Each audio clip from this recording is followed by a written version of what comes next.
no se van a parar. Tiene que me Bueno, buenas noches a todos.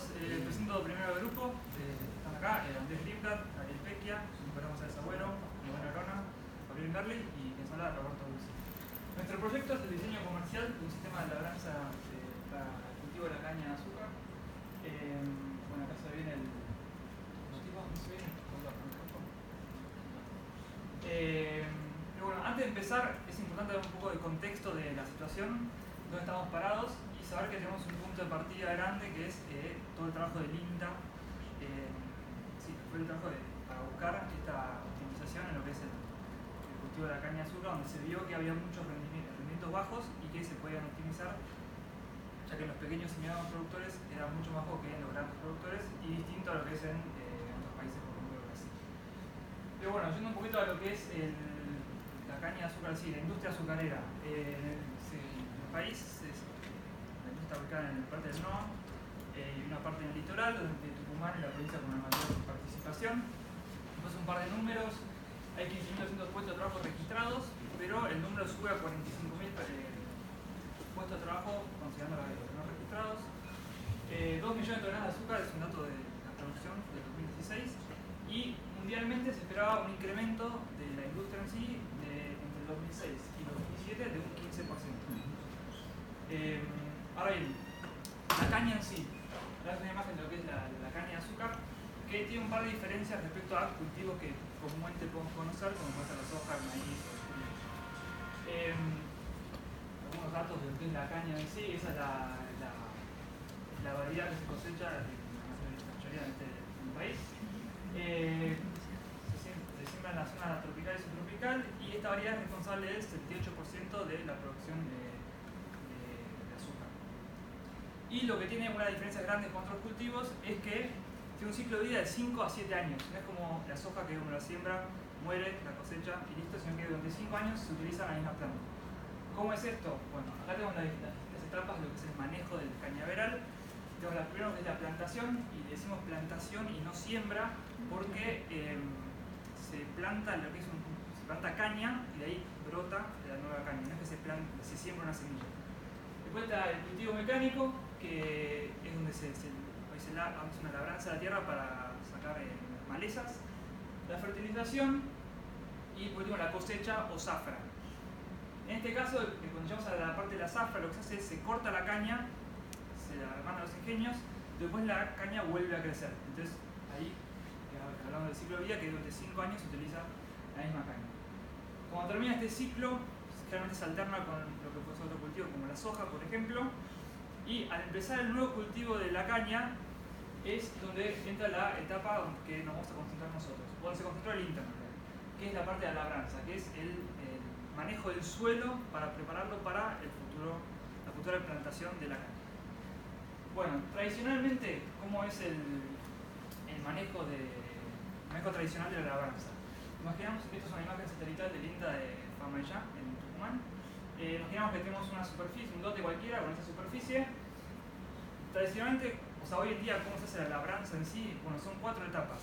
Una primera etapa, que es una pasada de rastra excéntrica, que es esta que va acá arriba a la derecha, que lo que hace es romper el rastrojo viejo y preparar la tierra para las etapas posteriores, que son primero 2 subsolados, que es la máquina esta de acá abajo, que tiene como una uña que trabaja hasta una profundidad de 60 centímetros y rompe todas las capas compactas de tierra para facilitar que puedan ser las raíces de la caña. ¿Esto qué representa hoy en números? Entre un 30 y un 35% de los costos de producción para el productor cañero. Y obviamente está cubriendo la superficie 4 veces. Y acá es donde entra todo el trabajo grande del INTA, que llevó muchos años y mucha dedicación, que era ver cómo optimizar esto. Ellos salieron con 2 innovaciones grandes. La primera es el sistema de labranza en franjas. ¿En qué consiste esto? Bueno, supongamos que tenemos la misma superficie de antes, pero ahora vamos a imaginar que tenemos unas franjas dentro del mismo lote, franjas de aproximadamente 75 centímetros, ¿sí? Y separadas a 50 centímetros. Ahí lo vamos a ver.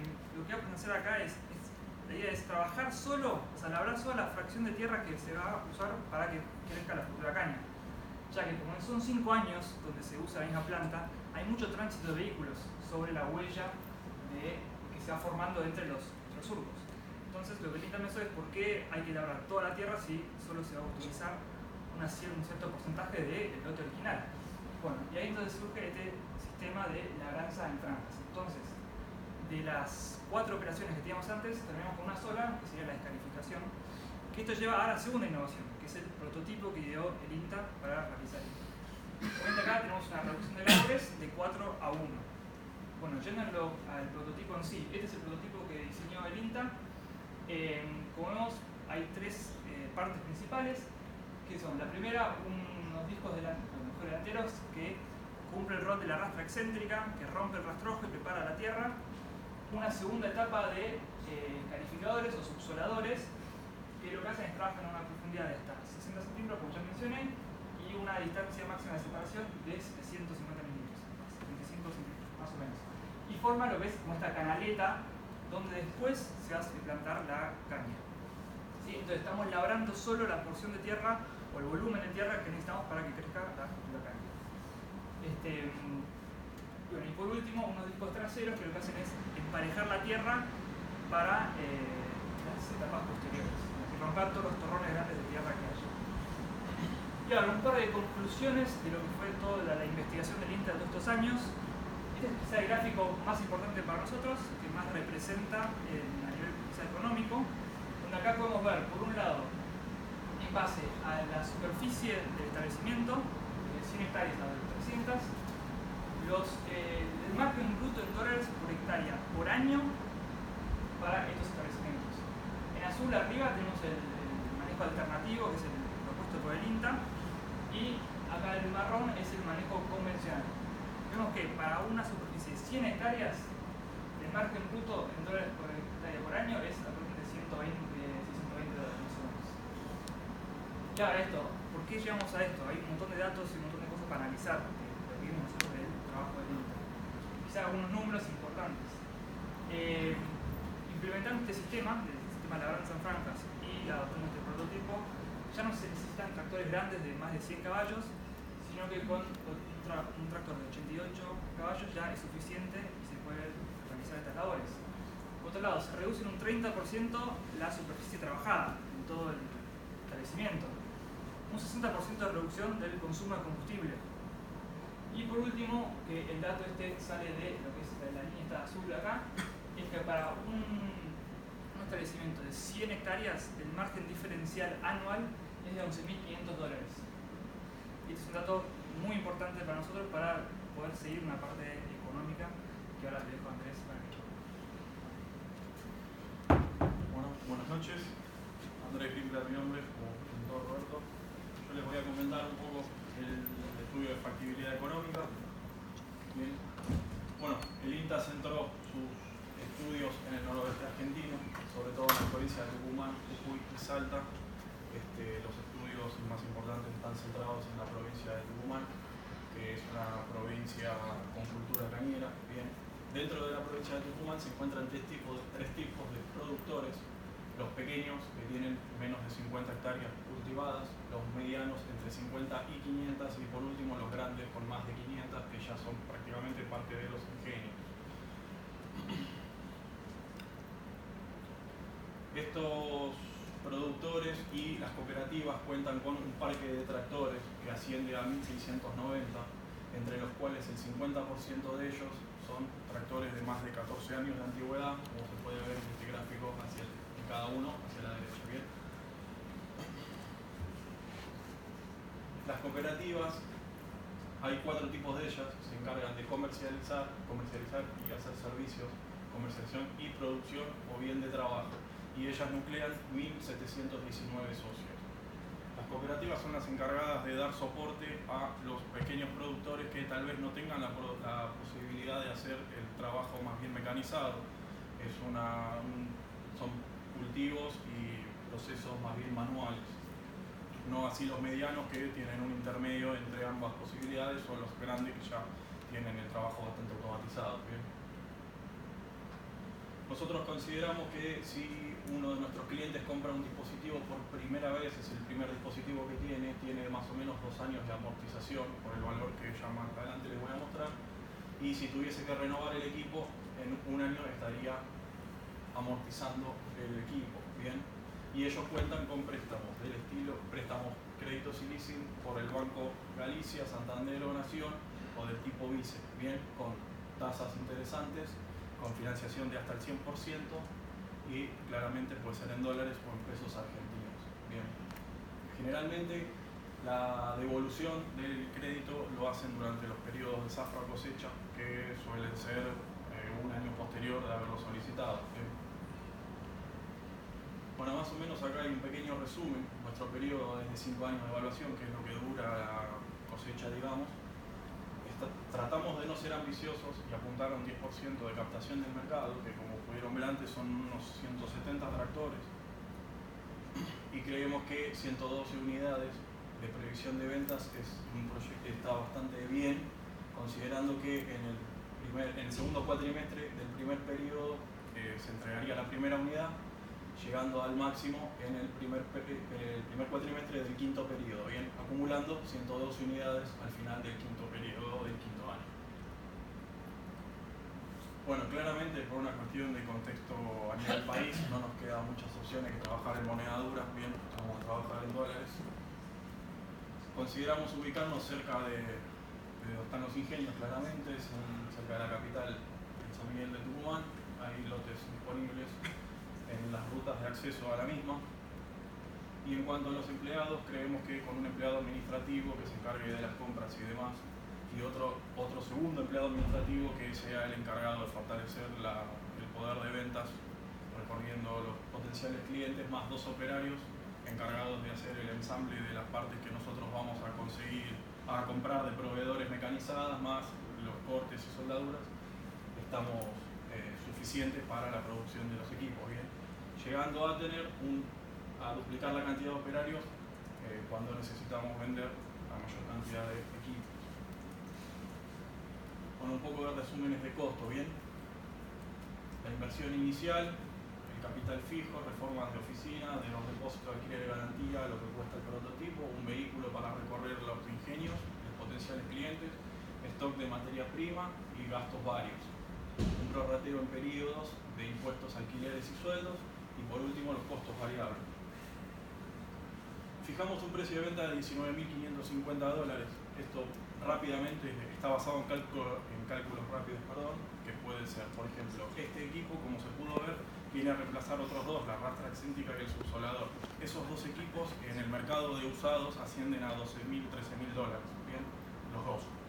Más bueno, la fuerza de innovación que tiene nuestro equipo y el tema del ahorro en dólares de combustible y de tiempo, que lo pudieron ver en la diapositiva anterior, en 100 hectáreas unos $11.500. Así que creímos bastante conservador un precio de venta de $19.500, $19.550. Esto nos lleva a una inversión total necesaria de $134.000, con un capital propio Family, Friends and Fools de $54.000 y un crédito Vice en periodo 0 de $80.000.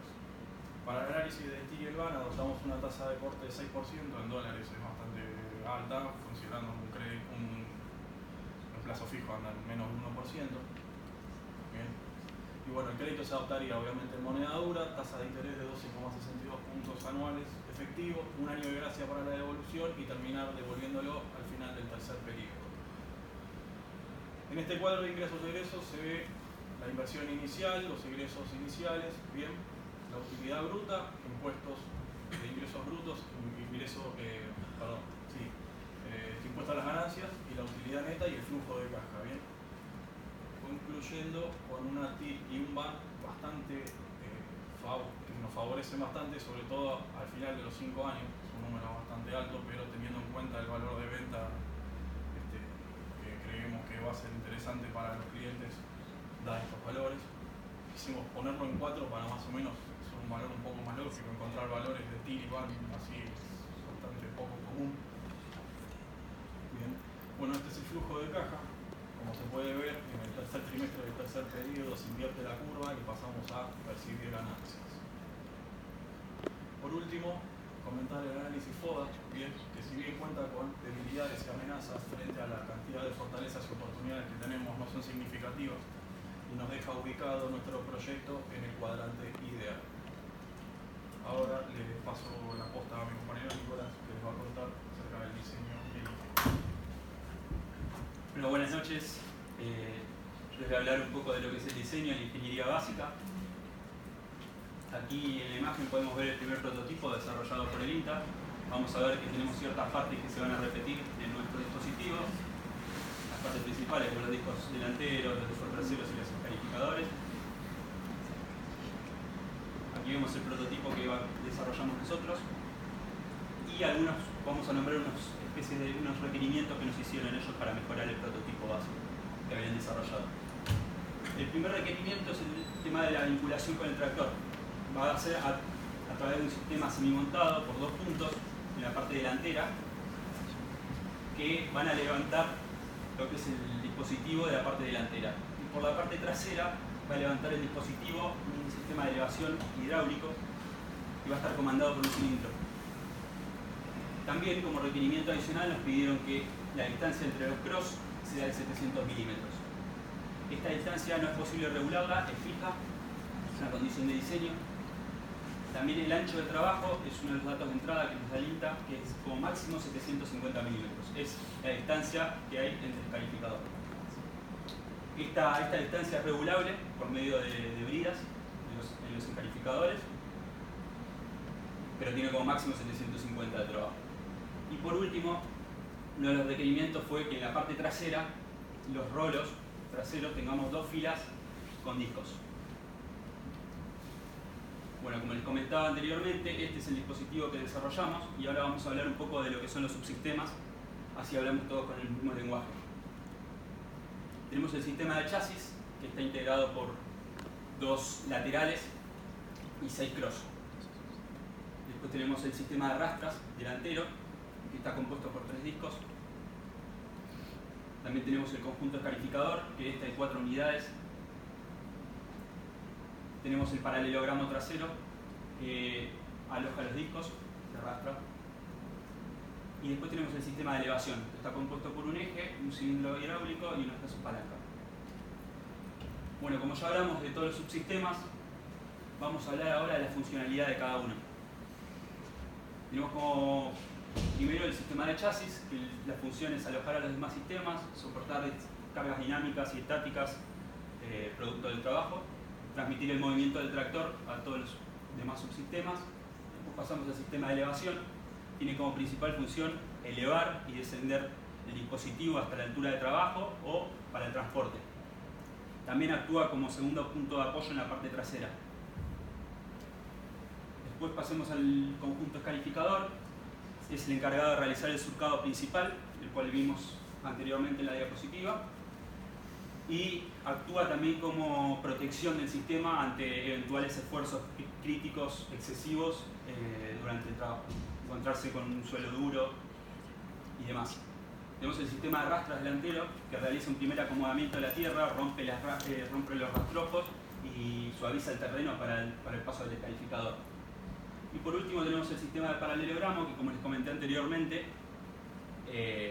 aloja los discos traseros y hace un último acomodamiento del terreno.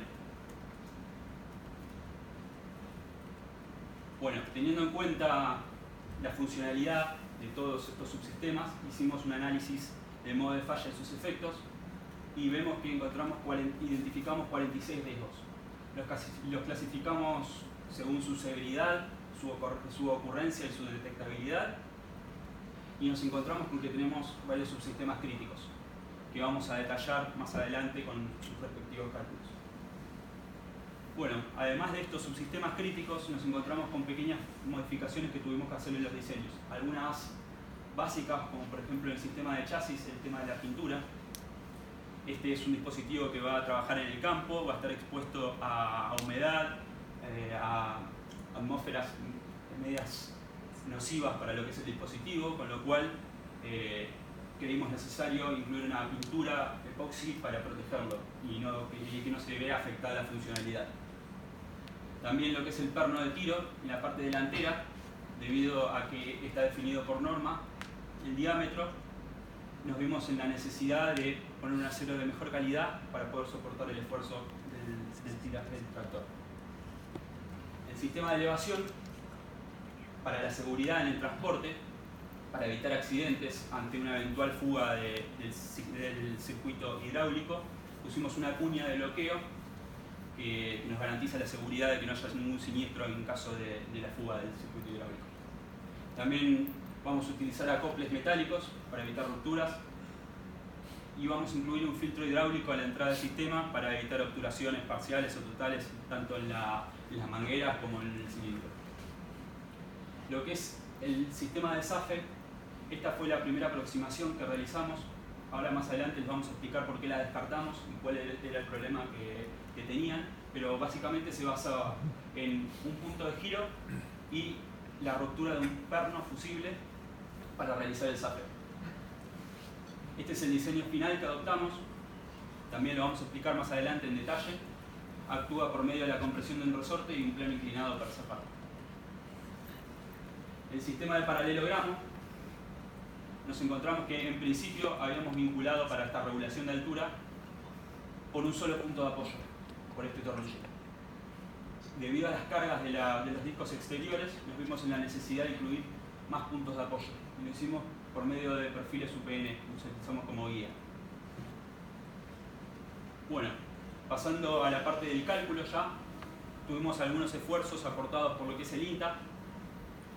Y estos esfuerzos los calcularon ellos, los obtuvieron a través de montar unas celdas de carga en su prototipo y midieron lo que son los esfuerzos en la punta del descalificador, que son las garras que hacen los surcos, como explicamos anteriormente, y en los extremos de los discos. Además, como les comenté anteriormente, hubo algunas dimensiones mínimas que nos exigieron para tener en cuenta en el diseño.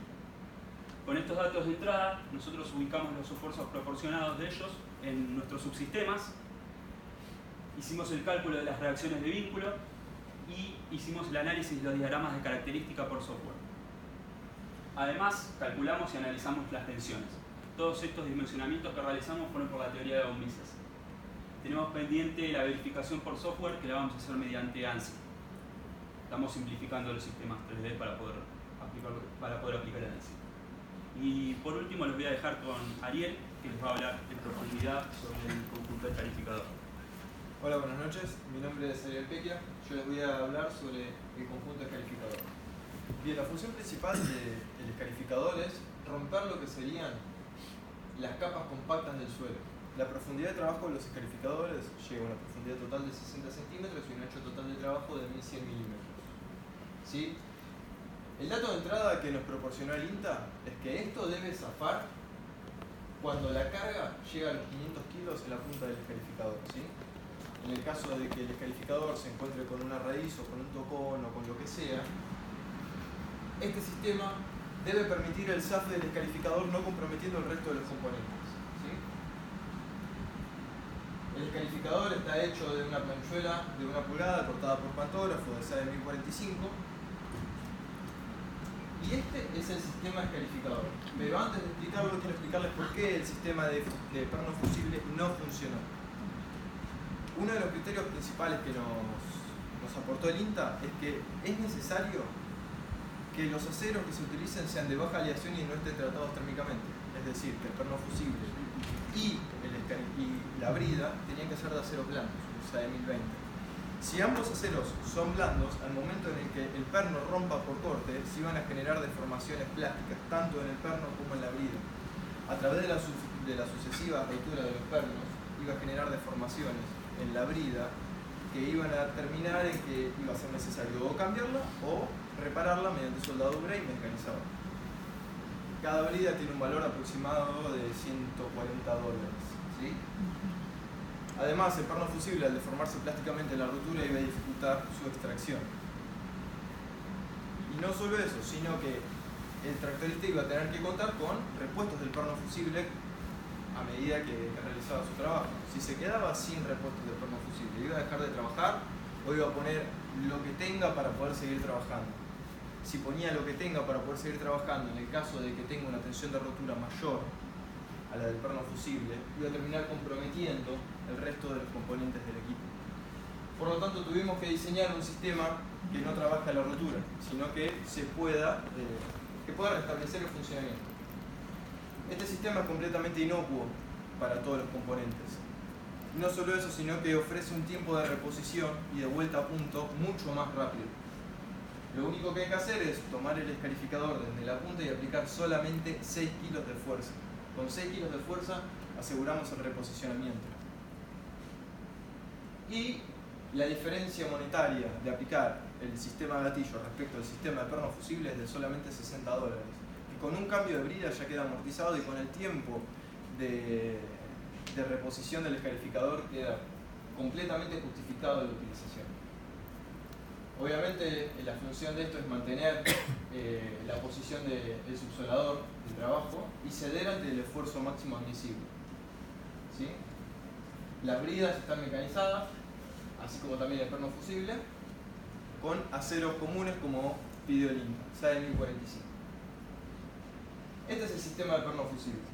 Les voy a explicar más o menos cómo funciona. ¿Sí? Acá viene el escarificador. ¿Sí? Acá abajo estaría la fuerza de 500 kilos que me haría a mí ceder el gatillo. ¿Sí? Este es el punto de giro. Cuando el gatillo zafa, el escarificador gira respecto a este punto quedando de manera horizontal. ¿Sí? Entonces, la fuerza de 500 kilos por esta distancia va a tener que ser igual a la fuerza que se genera en esta dirección por esta pequeña distancia. Eso me da una fuerza bastante alta, de 7500 kilos, lo que nos complicó al principio. Pero a través de este plano inclinado generamos esta fuerza que es normal a la superficie y que a su vez tiene una componente vertical. Esta componente vertical es esta componente horizontal por la tangente del ángulo, transformando estos 7500 kilos en 840 kilos solamente. ¿Sí? Y como este es el punto de giro del gatillo y estas distancias son iguales, generando una fuerza de 840 kilos acá, podemos generar una fuerza de 840 kilos acá. Esta fuerza de 840 kilos, por el mismo principio que expliqué antes, genera estos 7500 kilos. Podemos observar 840 kilos hacia abajo generan una componente normal que me terminan generando mis 7500 kilos. Entonces, con esos 840 yo puedo resistir los 7500 kilos. Este es el principio de Cuña. Generando una pequeña fuerza, puedo generar una fuerza mayor o viceversa. Y la relación depende de la tangente del ángulo. Bien, explicado esto, paso a explicar esta parte. ¿Qué pasa cuando la fuerza supera los 500 kilos? Este resorte que vemos acá empieza a comprimirse. Cuando se empieza a comprimir, esta parte del gatillo empieza a descender y esta parte del gatillo empieza a subir, permitiendo que este perno recorra este plano inclinado. Pasada la distancia, va a zafar. Una vez que zafe, el gatillo va a quedar en posición horizontal. Estas tuercas que vemos acá aseguran la posición horizontal del gatillo. Una vez que se suelta el escarificador, el gatillo va a volver a subir con toda la fuerza del resorte golpeando estas tuercas, que están diseñadas para que soporten esa fuerza. Y acá viene lo mejor, que es que este plano inclinado ahora actúa a nuestro favor y en vez de ser un multiplicador de fuerzas es un divisor de fuerzas. Una vez que el gatillo que el escarificador queda en posición horizontal, para reposicionarlo empieza a apoyar el perno en esta cara, que tiene este mismo ángulo, pero de forma opuesta. Entonces, lo que yo tengo que comprimir con el perno en esta posición son 840 kilos. Estos 840 kilos, en realidad la fuerza que yo tengo que hacer, esa es la componente vertical, la fuerza horizontal que yo tengo que hacer es esos 840 kilos por la tangente del ángulo, que me dan 200 kilos, que sigue siendo un valor bastante grande, pero considerando que yo tengo toda la palanca del escarificador para hacerla, terminan siendo solamente 6 kilos en la punta del escarificador. Este es el sistema, ¿ves? Este es el punto del perno de giro del gatillo. Este es el perno de giro del escarificador.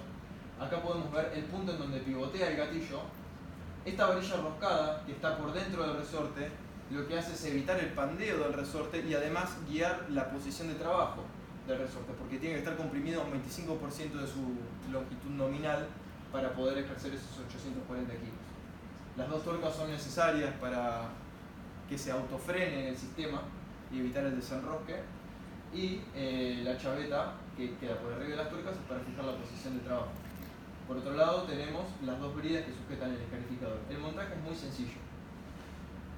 Primero se colocan las dos bridas que van al cross y después se colocan las dos bridas que van al escarificador y se coloca sobre el perno de giro, dejándolo en posición libre, colocando la varilla roscada, el resorte, el gatillo y las tuercas hasta que queden en la posición de trabajo. Lo único que resta es agarrar el escarificador de la punta y posicionarlo como si se hubiera zafado normalmente. Lo podemos ver cómo se vuelve a armar. Esta es la chaveta de la que les estaba hablando. ¿Sí? Y esto, ahora les voy a mostrar cómo es que funciona. ¿Sí? A medida que avanza el escarificador, podemos ver cómo el gatillo sube y zafa. Una vez que zafa, queda en posición horizontal y el gatillo se mantiene de forma horizontal dado que las tuercas mantienen esa posición. Ahora cuando vuelve, el gatillo apoya sobre este plano inclinado y podemos ver cómo con una pequeña fuerza se puede reposicionar. Lo vamos a ver una vez más para que quede claro. Acá se ve el cross, se pierde ver el cross. ¿Sí? Y así es como zafa. Este es el sistema de gatillo. Y ahora los voy a dejar con mi compañero Gabriel. ¿Qué tal? Buenas noches, mi nombre es Gabriel Darley. Yo les voy a hablar sobre el sistema de rastras y sobre el sistema de elevación que diseñamos. Primero que nada, el sistema de rastras consiste en un sistema de fijación que está fijado el primer cross movedal en la parte delantera del escarificador, un sistema de regulación de altura o de profundidad manual y un sistema de juego de discos ondulados de 20 pulgadas de diámetro. Como es una herramienta comercial, no necesitamos dimensionarla ni verificarla, cuyas funciones son romper el rastrojo que pueda estar en el terreno, preparar el terreno para el subsolado y evitar posibles atascamientos con el dispositivo y el material de trabajo, es decir, la tierra, rastrojos, ramas, etc. Eso sí, tuvimos que dimensionar el cross donde va a ir colocado este sistema. Por los datos proporcionados por el INTA, calculamos el cross y estos datos fueron la fuerza vertical ascendente de 41 kilos y la fuerza axial de 34,5 kilogramos. Ahora pasemos al sistema de elevación. El sistema de elevación, como bien dice su nombre, la función es elevar el dispositivo, es decir, el escarificador, a una altura deseada y a su vez mantener constante la altura de trabajo, la profundidad de trabajo del escarificador, es decir, de 600 milímetros. Los datos de entrada para el dimensionamiento y el correcto diseño del sistema de elevación fueron los siguientes. Poder proporcionar la capacidad de elevar como mínimo un 900 milímetros, es decir, dejar un despeje, una luz de 30 centímetros entre el suelo, entre la línea horizontal del suelo y la punta del último escarificador, que es el más grande.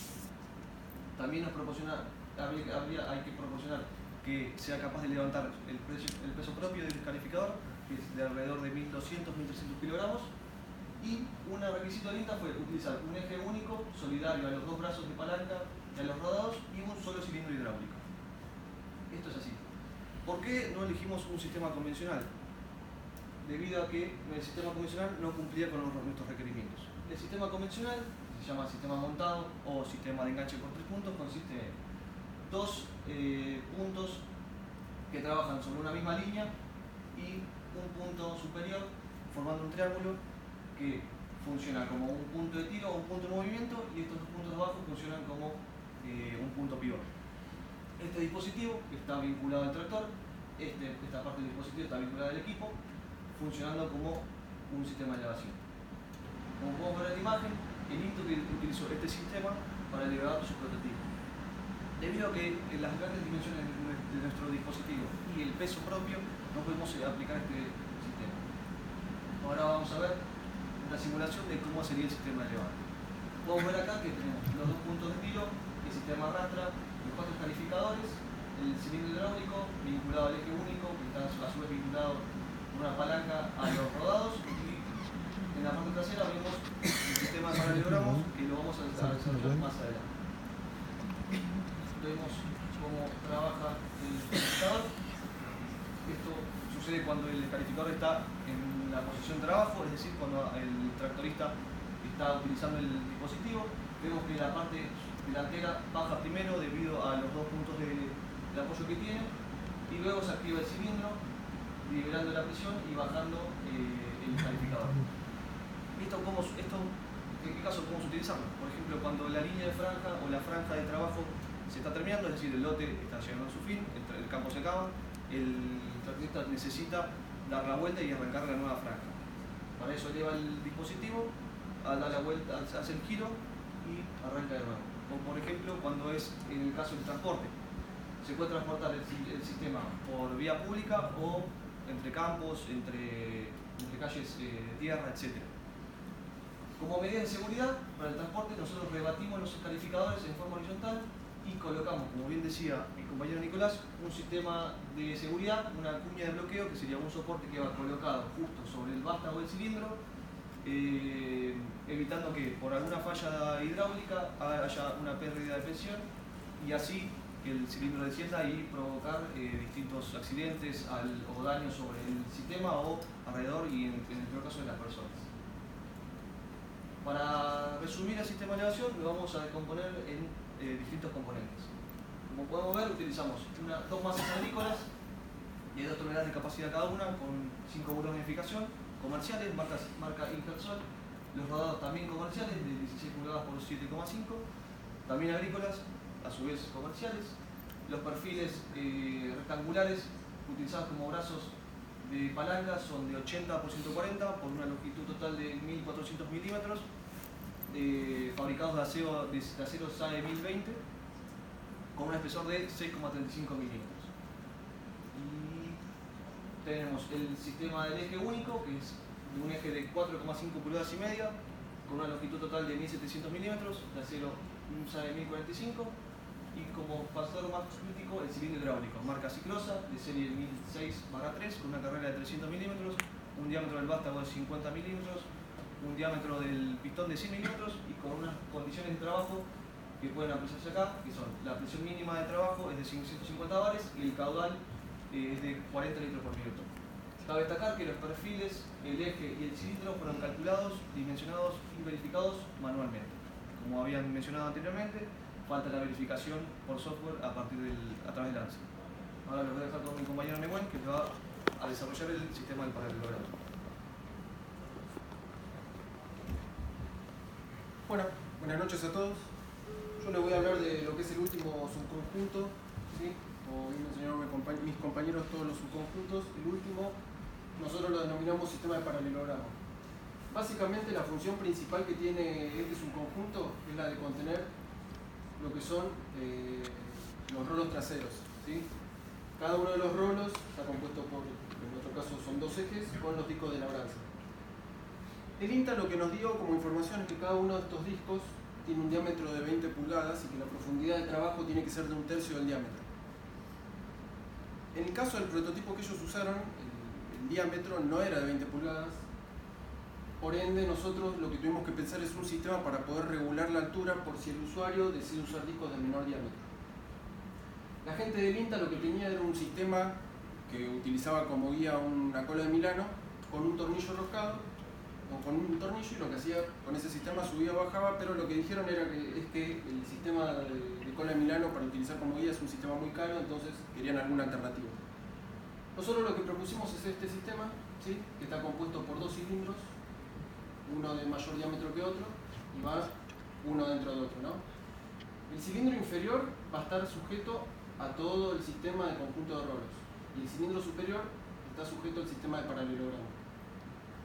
Dentro de estos cilindros hay un tornillo y al girar el tornillo yo hago que se mueva este cilindro respecto de este. Funciona con el mismo principio que una morsa. Sin embargo, esta solución presentaba un problema, y es que los discos laterales están sometidos a fuerzas verticales y horizontales, lo que va a provocar torsión en el centro. Y esos esfuerzos de torsión nosotros no los queremos. ¿Qué hicimos entonces para solucionar este problema? Pusimos estas 2 guías, como mencionó Nicolás anteriormente, para restringir ese tipo de esfuerzos. Bueno, ahí se menciona un poco lo que es el tornillo sin fin, que se utiliza dentro. Las mariposas de fijación, eso se puede desajustar. Puedo regular la altura, se vuelve a fijar y mantengo lo que es la profundidad puedo regular la altura y mantengo esa regulación de altura constante. ¿Cuál fue el otro problema que tuvimos al momento de diseñar este subconjunto? Los suelos en los que se trabaja no son todos iguales. Puedo tener suelos blandos, suelos duros, entonces para mantener esa profundidad de trabajo que es de 1/3 del diámetro, tengo que darle la posibilidad de un pequeño desplazamiento a esto, para que vaya copiando toda la superficie del suelo. Para eso, ¿qué hicimos nosotros? Usamos lo que es el sistema de paralelogramo. Si bien no voy a entrar mucho en detalle de lo que es la matemática del sistema de paralelogramo, voy a mencionar una de las características que para nosotros fue de mayor importancia, y es que en este tipo de configuración, los ángulos internos y opuestos son iguales. ¿Qué significa esto?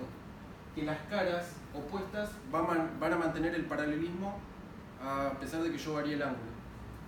¿Cómo usamos nosotros esto para beneficiar nuestro diseño? Agarramos este perfil, ¿sí? Y está sujeto al último cross. Lo pusimos de manera de que quede perpendicular al suelo. Por consiguiente, el opuesto va a estar perpendicular al suelo. Y si yo lo sujeto al cilindro de mayor diámetro, voy a mantener todo el conjunto de rolos trabajando de una manera uniforme a lo largo de todo el recorrido. Con esto le doy la posibilidad de que tenga un desplazamiento vertical y vaya copiando la superficie del suelo. Sin embargo, teníamos otro problema más. Es que el peso propio de esto podía hacer que los discos se entierren una profundidad mayor al 1/3 de trabajo que proponía el INTA, y también, si el suelo es muy duro, los esfuerzos que provoca sobre los discos hacen que se levante y que no se clave. ¿Cómo hicimos para regular esto? Bien. Por este sistema que tenemos acá, como se ve, pusimos una planchuela en diagonal con una guía, y al perfil lateral superior soldamos un perno. El perno recorre esta guía, entonces cuando se desplace hacia abajo va a hacer tope al fin de la guía, ¿sí? Con eso lo que restringimos es el enterramiento, sería de los discos en el caso de un suelo blando. Ahora, ¿qué pasa si el suelo es duro? Va a tender a levantar todo el sistema. Por eso usamos este resorte de tracción, que lo que hace, con eso podemos regular la presión de trabajo y mantener a todo el sistema de paralelogramo trabajando en un rango de profundidad que nosotros querramos. Un poco para concluir lo que es el sistema de paralelogramo, las funciones, bueno, ya mencioné anteriormente lo que es la sujeción del sistema de rolos traseros, mantener la verticalidad de incidencia de discos en el suelo, forzar mediante el resorte el entierro de los discos, y bueno, la posibilidad de graduar la altura. Si yo quiero variar el diámetro de los discos traseros, puedo graduar la altura para mantener esa profundidad de trabajo que el INTA nos dio como requisito, ¿no? Para el tema del dimensionamiento de todo el sistema de paralelogramo, el INTA nos proporcionó lo que son las fuerzas medidas como datos de entrada: fuerza vertical ascendente de 41 kilogramos y una fuerza axial de 34.5 kilogramos. Esto multiplicado por la cantidad de discos nos llevó a conocer todos los esfuerzos a los que iba a estar sometido el sistema. ¿Cómo hicimos para calcularlo? Siguiendo el procedimiento de cálculo que mencionó Nicolás anteriormente, una vez que tenemos los esfuerzos, se calculan todos los diagramas de características de todos los perfiles. Teniendo todos los diagramas de características, yo puedo saber cuál es la sección más solicitada y en base a eso calcular lo que es la tensión de one misses. Con esa tensión, comparada con la tensión de fluencia del material utilizado, la cual va a estar afectada por un coeficiente de seguridad, que en nuestro caso utilizamos 2, puedo conocer cuál sería la dimensión a utilizar. Como resultado obtuvimos perfiles traseros UPM100, ya que, bueno, eso no lo mencioné, pero lo menciono ahora. Los perfiles traseros estos son los más solicitados. En el caso de los perfiles laterales no están tan solicitados como el trasero, pero por una cuestión de diseño decidimos utilizar la misma perfilería. En el caso de las barras diagonales utilizamos planchuelas de 2 pulgadas por una y 700 milímetros de largo. Habiendo mencionado el último subconjunto, lo último que queda por dimensionar es lo que denominamos sistema de chasis, el chasis. ¿Cuál es la función de esta? Contener todos los subsistemas mencionados anteriormente, tanto como los sistemas de paralelogramo, los discos delanteros, lo que son los escarificadores y bueno, los pernos de tiro también, que van a estar ejerciendo un esfuerzo bastante importante. Y también lo que es el sistema de levante, que también es el que tiene uno de los mayores esfuerzos en todo lo que es el sistema de chasis. ¿Qué utilizamos como datos de entrada? Bien, las reacciones de subsoladores y discos, eso ya lo mencionamos, lo proporcionó el INTA. El sistema de elevación, también todo lo que son las reacciones y los esfuerzos provocados por el sistema de elevación son muy importantes y se tuvieron en cuenta. Acá no está escrito, pero también tuvimos en cuenta lo que son las reacciones, los esfuerzos provocados por los discos delanteros, por el sistema de paralelogramo con los discos traseros y por los pernos de tiro. En cuanto al procedimiento de cálculo, realizamos lo mismo, como ya mencionamos anteriormente, cálculo de diagrama de características, buscamos cuál es el cross más solicitado en este caso.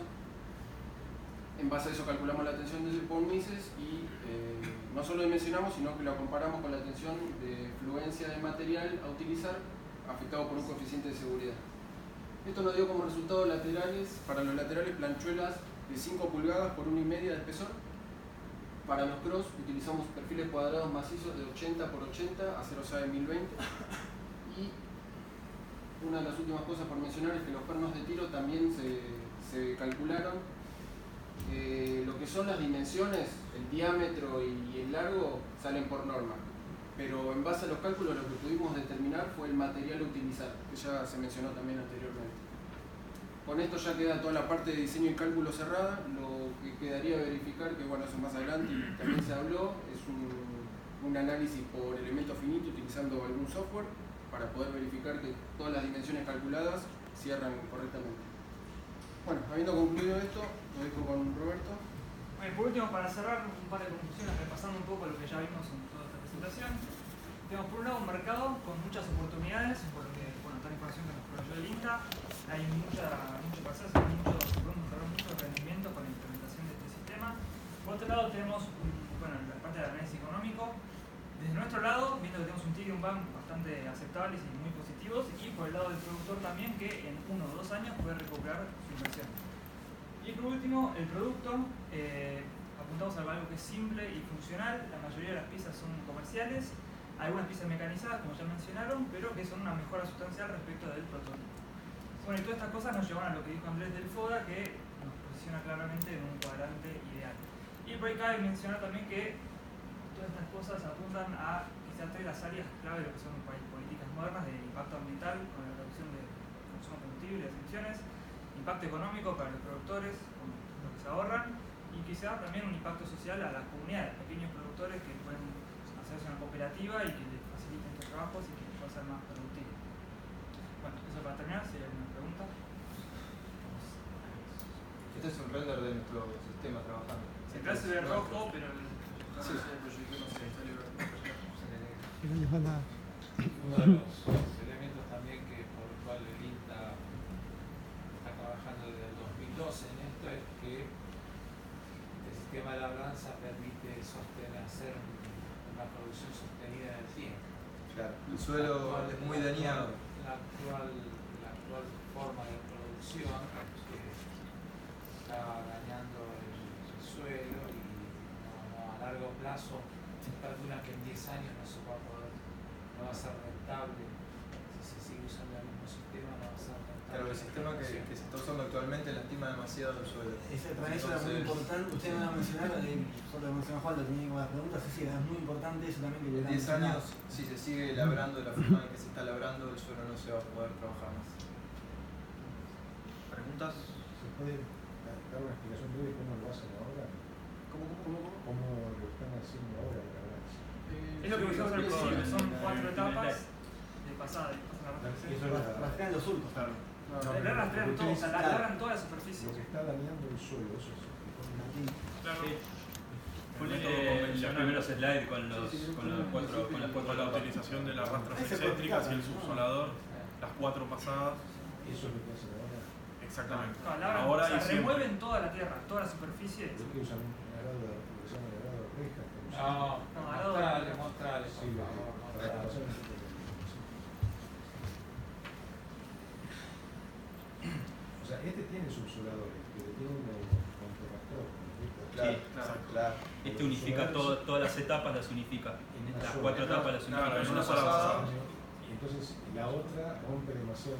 No, el otro lo que tiene que son 4 pasadas, entonces estás pasando con el tractor, con el peso del tractor, más el peso del equipo, 3 veces más. Acá esta es la rastra excéntrica y este es el succionador, la máquina para hacer el succionado. Pero labran toda la superficie, digamos. Entiendo que en ustedes donde labran, la rueda del tractor no pisa. Exactamente. En el anterior ustedes labran y la rueda del tractor después pisa. Claro, Lo cual lo que hace es un camino. Sí, El labrado en francas, que es una de las propuestas del INTA, justamente lo que permite es eso, es fijar, bueno, acá van a pasar las ruedas y siempre van a pasar las ruedas y siempre vamos a sembrar acá. Entonces no es necesario remover todo y ya queda fijo en donde van a pasar. Durante las ruedas. 5 años esa Se huella se optimiza. va compactando y ya los tractores, las cosechadoras ya no tienen tanto esfuerzo para circular por los caminos. Claro, porque el tema es que al remover y después comprimir, lo que estás haciendo es la Comprimir. Sí. o sea, la memoria, tenés la memoria del suelo. Estás optimizando lo que es la labranza y la utilización del suelo. Les quería preguntar, primero una duda chiquitita que me quedó. Hablaron de que para el movimiento en caminos del equipo retraían los escarificadores. Sí, exactamente. Empecé a pensar cómo lo hacían. Con las tuercas. Poneme el escarificador. No, tiene el sistema de gatillo que explicó El él, sistema de permite gatillo calibración. ahí te explico bien cómo es. Eso es para. O sea, no le tienen que hacer los 500 Está bien, No, no, con la tuerca, tenés 2 tuercas, con una comprimís el gatillo. Esto es para. Si bien, si yo hago 500 kilos de fuerza acá, Sí. en la punta del escarificador y el escarificador se rebate, yo puedo, en vez de ejercer esos 500 kilos, comprimir estas tuercas. Agarro una llave de 34, porque está bien. Llave, comprimo las tuercas, lo que significa que se va a levantar el gatillo y zafa solo. No hace falta hacerlo. Le ajustas la tuerca de abajo y le das Solamente hace falta ajustar estas tuercas. Estas tuercas son métrico 20. Métrico 20 del espesor más. ¿Y sabes qué torque tenés que darle? No. El torque, no hay que especificar el torque, hay que especificar la altura de trabajo. Es decir, No, él dice con para qué poder torque lográs Girar la nada, tuerca. pero es bajo, o sea, son 800 kilos lo que yo tengo que decir. Una llave, un cubito de fuerza. y Después para reponer, tenés el límite de la chaveta, que hace el límite superior. Esa es la idea de la chaveta. Entre otras cosas, llegar hasta arriba y volver a Siempre está la ayuda del caño en una pulgada. Multiplicador de fuerza, ¿no? Y después sí es más importante el tema de la validación. Porque no mostraron nada respecto de cómo piensan validar físicamente, ¿no? Claro, No sí. solamente Yo creo que lo correcto es, lo que estuvimos charlando es que es banquear cada componente por separado, es fabricarlo y banquearlo. Ya, el tema Ese tema de la validación salió del ANFE. La verdad que no lo quisimos incluir porque no tenemos más que nada gráficas de cómo vamos a realizar los ensayos en los materiales, pero del ANFE salieron los sistemas más solicitados, más críticos, y lo que vamos a hacer es ensayos en esos sistemas. Como por ejemplo el sistema de SAFE, vamos a aplicar los 500 kilos en la punta, a ver si está funcionando correctamente la compresión del resorte. Vamos a aplicar las cargas en los cross, en el medio de los cross. ¿Van a hacer un ensayo destructivo?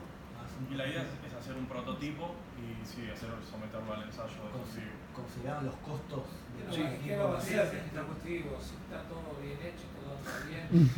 La idea es hacerlo Se supone que calcularon bien, ¿no es cierto?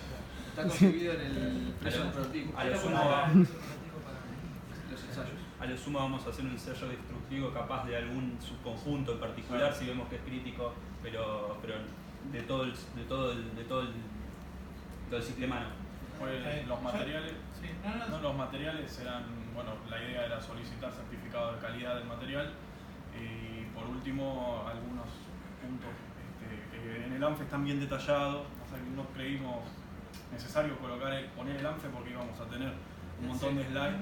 Pensé que no hace falta destruir nada, porque aplicando 500 kilos debería, si no zafa a los 500 kilos, zafa menos carga, regula La si zafa compresión. más carga, lo aflojan hasta Claro, eso fue lo que me hizo pensar. No que se rompa, sino que en realidad zafe a 500 kilos, no que zafe a 300, sea, hasta 700. Los resortes que usamos igualmente están Calibrado. completamente calibrados, Sí. marca ahí, están resortes de ultra alta resistencia. Está bien, ahí, lo que pasa es que ahí estás trabajando sobre un componente, después lo montás sobre un conjunto Claro. y no sabés realmente Claro. cómo puede trabajar. Entonces, para esas cosas se hacen las validaciones, para que verificar que lo que calculaste después te coincide con lo que vas a hacer. Y si bien la idea de hacer los ensayos de validación por subconjuntos está bien, yo le agregaría también al prototipo una prueba en campo, Claro. literalmente, ¿no? Claro, Y bueno, ahí listar algunas cosas que quisieran probar ustedes, probar el conjunto completo con un tractor. Sobre todo la elevación del equipo. O sea, cuando el equipo ingresa, tiene que bajar y tiene que hincar todos los soldadores, ¿cierto? Pero cuando está terminando el equipo de elevación, está todos los succionadores hincados, tiene que ser capaz de levantar. No es solamente el peso propio, sino también las reacciones que tienen todos los succionadores. La fuerza tiene en cuenta que cuando empieza a levantar, ya el tractor empezó a levantar la nariz del equipo, digamos, entonces ya saca los rolos de rastra y saca el primer escarificador, que es el más corto. Entonces ya empieza a liberar las tensiones para los esfuerzos que tenga que hacer después el equipo de elevación del equipo, ¿no? Está bien, y por más que armen el plan de validación en función de todo lo que les aparece en el ANFE, que está muy bien metodológicamente, siempre hay cosas que a ustedes no se les ocurrieron y que no están en el ANFE y que pueden pasar. Por eso probarlo en la condición normal de trabajo digamos, es lo más cercano a la realidad que pueden tener. Otra cosa que no mencionaron, que no sé si lo trabajaron, algún marco regulatorio. Hay una regulación que es más que nada para el transporte, como no hace nada sustancial, no lo mencionamos. Si querés te muestro. No lo hablamos acá, pero hay más que nada cosas de circulación. Dice que no pueden tener, bueno, las dimensiones máximas, que no pueden haber cosas sueltas, pero no dice que tengan que tener luces, que se colocan banderas, se tiene que circular durante horario diurno, pero son cosas más de regulaciones de la vía pública. Hay criterios de coeficiente de seguridad para estaciones admisibles. Pues Hay ahí está una la norma, medida. la norma SAE sobre accesorios agrícolas, pero hay que pagar. No está. Son seis, boludo, que pague. Igualmente, la fuerza de 500 kilos que nosotros planteamos ya tiene aplicado un coeficiente de seguridad. Y además de ese coeficiente de seguridad, nosotros aplicamos otro coeficiente de seguridad para el dimensionamiento de 2. O sea que están sobradísimos. Lo que haces es contra qué. ¿Segura? Tenés una referencia básicamente. El profesor me pide un coeficiente de 2 y yo hice un coeficiente de 5. Entonces te digo, O para variar. para ver, hay una referencia. Está bien. Yo además quería digamos, destacar cómo empezó esto. Digamos, ustedes, si bien están mencionando todos los datos que estuvieron del INTA, tuvieron la dificultad extra de el tipo de proyecto que fue y que para mí es un hito súper importante en la cátedra. Yo estoy desde el año 2009 participando y siempre soñé con que en algún momento pase esto, de que tengamos este círculo virtuoso de que la sociedad, algún tipo de sociedad o alguna parte de la sociedad, nos plantea un problema, llega a la cátedra y que los estudiantes de último año lo puedan resolver. Siempre tiene una complejidad que es adecuar el problema a lo que plantea la cátedra como proyecto final, pero esta es la primera vez que nos embarcamos en algo así y no sé qué opinan los demás, pero para mí fue súper exitoso.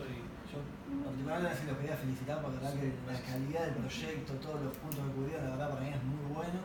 Esta sí la quería felicitar por eso y más que nada estamos contribuyendo en algo concreto, también que no solo es una mejora económica, sino también una mejora del impacto ambiental, ¿no? Entonces la verdad Si hay un proyecto que queríamos que salga bien, era Lo queremos hacer. No nos metieron presión igual. Son todos conocidos en la cátedra, pero Ustedes no se dan cuenta, pero hay mucho en juego en este proyecto porque prácticamente y no solo de parte nuestra hay expectativa, ellos también tienen expectativa. Desde el año 2012 que están esperando poder concretar esto. Estamos en el 2019, pasaron 7 años. Así que también ellos tienen expectativas con respecto a que se pueda llegar a hacer toda la ingeniería básica y la ingeniería de detalle y que esté bien hecha para que cualquiera lo pueda fabricar. Ellos quieren desarrollar alguna empresa en la zona, por eso me parece muy importante el análisis que hicieron ustedes de la necesidad de mano de obra que podría permitir llegar a realizar el proyecto y la inversión que hay que hacer. Ellos están deseosos de que sean empresas de la zona para que también se convierta en un círculo virtuoso, no solamente la explotación del suelo, sino también la generación de los equipos que generen mano de obra. Es lo que está necesitando esa zona, ¿no? Que a ellos también tienen expectativas muy fuertes. Por eso que yo les pedí que esta exposición la hagamos allá en el INTA para que ellos pueda venir y puedan participar personas que están vinculadas con este tipo de explotación y con otras personas que están con otras explotaciones pero que están conociendo la problemática de esta para que puedan participar la mayor cantidad de gente posible de INTA Castelar en el desarrollo de este proyecto. Por eso nos interesa que lo puedan exponer allá. Yo sé que eso va a ser toda una tarde dedicarlo, pero bueno, es lo menos que podemos hacer. Ellos también nos ayudaron, siguieron el proyecto, nos dieron información, así que bueno, yo creo que es una manera también de devolverles algo de lo que nos dieron. Y bueno, esperemos que esto realmente se concrete y que se convierta en un proyecto económicamente rentable y ese es realmente el objetivo. Bueno, ¿más preguntas? ¿No hay? ¿Puedo hacer una pregunta? Sí. En la estructura tienen unas conchuelas longitudinales de 1,5 pulgadas, no me acuerdo del precio. 5 pulgadas. 5 pulgadas. No es pesado. Y transversalmente son unos caños de 80 por 80 que son huecos. No sé qué. No, son macizos. Son macizos. Macizos. Tan pesados. Para que sea pesado. Sí. Pensando que puede ser a propósito para que tenga peso propio, se tiene que tener que tenga robustez en el equipo. Trabajé en una fábrica de tractores, ¿no? Y yo, hablando con mi jefe también, él me decía, puede ser más alto todo lo más liviano posible para que las piezas sean livianas. Y después se necesitan cosas que tienen lastre. Los tractores llevan un lastre que son unas placas de fundición lisa. La fundición del sentido es mucho más barata que ese, o es más barata. Entonces, por ejemplo, esas tremendas fronteras, ¿no? Pueden ser caño hueco que tengan el mismo JX y el mismo WX. O sea, pero es para lo mismo. Entonces podría ser más liviano el chasis y después ponerle un lastre que sea necesario, que es más barato. Lo que pasa es que el lastre es del mismo material que el chasis, porque el chasis es todo diferente. Claro, Esos son de bueno, está bien, son detalles. Yo lo menciono para tirar algo que es una experiencia. Igualmente, yo también, es lo mismo que me dijo mi compañero, porque yo le decía, si estamos haciendo un eje, lo que se trató tiene que ser pesado. ¿Por qué queremos achicar el eje y hacerlo más liviano? Lo consideramos eso, pero tenemos flexión predominante, más que... Sí, pero quiero decir esto. Una sección hueca, un caño de, supongamos, 180 de altura por 80 de ancho, porque son 6,3, puede resistir lo mismo o más. ¿Sabes qué otro problema tenemos? El tema de la soldadura. Pero se con los puede cachetos de soldar, soldadura. no, pero se puede soldar todo. O sea, No, tenemos que mantener la relación Sí, del los cacheto cachetos, versus el el peso. peso del perfil. No, está bien. Yo lo tuvimos en cuenta a la hora Se de... lo puedo mencionar esto. Entonces, la parte costosa, porque la chapa de eso entonces, pero lo digo como ustedes pueden diseñar que lo van a dejar así. Es una oportunidad como concepto hacer liviano todo aquello que quiere hacer una planta, que es más barato para el mover, es menos majestuoso para el trabajo. Y después si uno le quiere poner lastre, el lastre lo pone al último, le agrega, al que es un lastre barato. Un pedazo de los tractores es y las ruedas también llevan unos discos de lastre. A veces se ponen, se sacan, a veces llevan un montón de lastre, llevan un montón de discos de función. Perfecto. son más baratos al... Es una cuestión propia del agro, ¿no? O sea, el agro se usa. ¿Alguna otra pregunta? No, está bien.